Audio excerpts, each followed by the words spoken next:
Today, 497 people have tested positive out of a sample of 4,171 tested within the last 24 hours.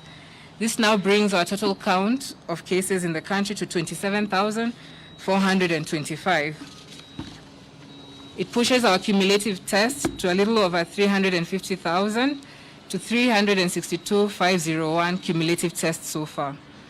From the tests conducted, 467 are Kenyans, whereas 30 are foreigners. 312 are male, 185 are female.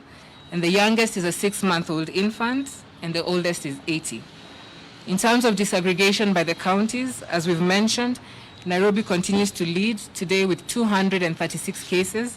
Kiambu has 45, Kajiado has 26, Mombasa has 19, Machakos 19, Laikipia 18, Trans Nzoia 17, Kisumu 17, Murang'a 11, Nandi 11, Nyeri and Busia both have 8, Bomet has 7, Uasin Gishu, Kericho, Kilifi, Nyamira, West Pokot all have 5 cases.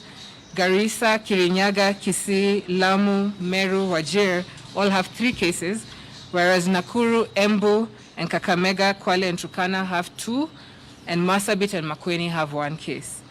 On a more positive note, we have 372 patients that have recovered from the disease, and from this number, 315 are from the home-based care program, and we continue to celebrate the success of this home-based care program, while 57 have been discharged from various hospitals, bringing the total number of recoveries to 13,867.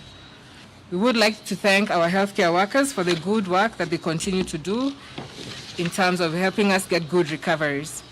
Unfortunately, however, today we've lost 15 patients from the disease, bringing our fatality to 438, and out of the 15, 11 of these cases have underlying conditions. These conditions continue to be those that we've spoken about in the past.